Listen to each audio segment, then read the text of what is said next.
The Babylonians plundered Jerusalem, meticulously listing every single cup they carried off. But Israel's most sacred object simply vanished. It wasn't stolen, it was hidden. Humanity's most lethal and sacred object wasn't destroyed, it was deliberately erased from history. The Bible dedicates entire chapters to detailing its measurements, its gold, and its terrifying power. Men fell dead just for touching it. Entire armies fled in panic before its radiant glow. Yet Israel's supreme artifact simply vanishes from the scriptures without a trace. No battle, no account of theft, just a deafening silence. How could something capable of drying up the Jordan River and toppling the walls of Jericho simply disappear overnight? The Ark of the Covenant housed the tablets of the Ten Commandments, inscribed by the very finger of God. It was the Creator's own throne on earth. For the Israelites, it was a guarantee of victory, the physical embodiment of the divine presence. Then, abruptly, the sacred texts fall silent about it. What were the kings of Israel trying to hide? This omission doesn't feel like an accident. It feels like a cover-up. Today, we'll retrace the steps of history's most sought-after artifact. We'll delve into the clues left in ancient texts, attempting to answer biblical archaeology's greatest question: where, after all, is the Ark of the Covenant? Consider the sheer absurdity of this situation. When the Babylonians invaded Jerusalem and destroyed the first temple in 586 BC, they plundered everything. The book of 2 Kings, chapter 25, meticulously lists every cup, every pot, and every bronze pillar carried off to Babylon. But the Ark isn't on that list. It wasn't taken, it wasn't melted down, it simply wasn't there anymore. Someone removed it from the temple before the end, and whoever did so knew exactly what they were doing. To understand how the Ark vanished, we need to look at the last times it was seen, and what we find is unsettling.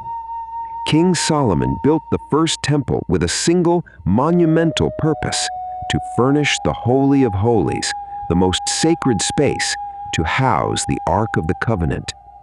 In 1 Kings chapter 8, we read that when the priests placed the Ark inside, a thick cloud filled the temple. The divine glory was so overwhelming that the priests couldn't even stand to minister. That was meant to be its final resting place. But peace in Jerusalem was fleeting.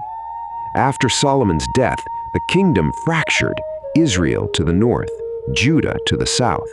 Idolatry took root. Corrupt kings transformed God's own temple into a pantheon of false gods. Would you leave the most sacred object in the universe amidst such profanation? This is where the story takes a darker turn.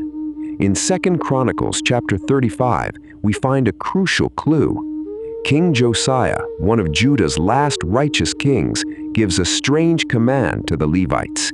He says, "Put the sacred ark back into the temple that Solomon built." Pause and consider what this implies. If Josiah commanded the ark to be in the temple, it means it wasn't there to begin with. Where had it been all those years? Scholars believe faithful priests secretly removed the ark from the temple. They wanted to protect it from wicked kings like Manasseh, who had placed a carved idol inside God's own house. The ark was hidden, perhaps in caves, perhaps in the homes of trusted families, but it was returned under Josiah's reign, around 620 BC. This is the last undisputed historical mention of the ark in the Bible. Just 30-some years later, King Nebuchadnezzar of Babylon marches on Jerusalem. The city is besieged, famine spreads, the temple is set ablaze, reduced to rubble, and when the smoke clears, the Holy of Holies stands empty. What transpired in those final desperate hours before Jerusalem's fall? If the Babylonians didn't take the ark, someone hid it. But who and where? ancient legends diverge, each tradition offering a different piece to this millennia-old puzzle. Jewish tradition, supported by the Talmud, suggests that King Josiah himself, foreseeing Jerusalem's destruction, ordered the ark to be hidden. Where? In a network of secret tunnels and catacombs built by Solomon himself, deep beneath the Temple Mount. But if it's there, why has no one unearthed it? The answer is both political and religious. Today, the Temple Mount is the home of the Dome of the Rock and the Al-Aqsa Mosque, two of Islam's holiest sites. No deep archaeological excavation is permitted there. If the ark lies slumbering in the darkness beneath Jerusalem, it is protected by the modern world's most explosive conflict. But what if it never stayed in Jerusalem? For Catholic and Orthodox traditions, there's another fascinating clue, found in the apocryphal book of 2 Maccabees, chapter 2. This text, accepted by some denominations and considered historical by others, recounts that a prophet Jeremiah received a divine vision. Jeremiah was warned of the Babylonian invasion. He took the ark, the tabernacle, and the altar of incense, then journeyed to the mountain where Moses had gazed on the promised land, Mount Nebo in modern Jordan. The text states that Jeremiah found a cave, placed the sacred objects inside, and blocked the entrance. When some of his followers tried to mark the way, they couldn't find the spot. Jeremiah rebuked them, saying the location would remain unknown until God gathered his people once more. Could the ark be waiting for 2.5 millennia on a forgotten desert mountain? Many explorers have spent fortunes scouring the caves of Mount Nebo. Archaeologists have meticulously scrutinized every crevice, but nothing has been found. Not a glint of gold, no stone tablet. The frustration of these searches leads us to a third, far more radical theory, one that moves the ark thousands of miles away from Israel. A journey that challenges everything we know about biblical history.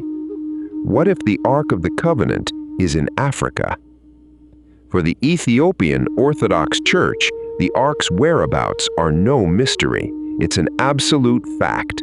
They assert with unshakable conviction that the true ark rests in the city of Aksum, within the Church of Our Lady Mary of Zion. How could Israel's most sacred artifact have ended up in the mountains of Ethiopia?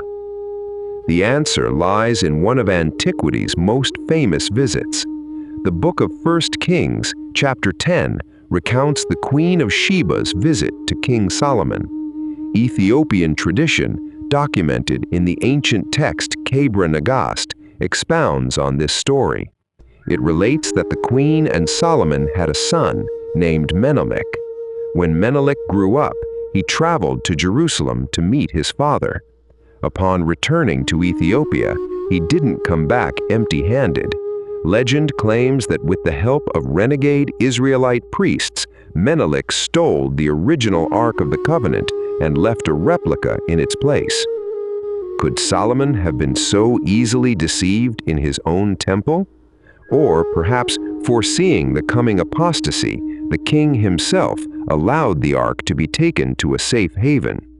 In Ethiopia, the ark is guarded by a single monk known as the guardian. He is the only living man permitted to gaze upon the artifact. He never leaves the church complex and dedicates his entire life to protecting the object until the day of his death, when he names a successor. No scientist, no archaeologist, not even the patriarch of the Ethiopian church may enter that sanctuary. This leaves us at a frustrating impasse. We have detailed accounts, but no visible proof.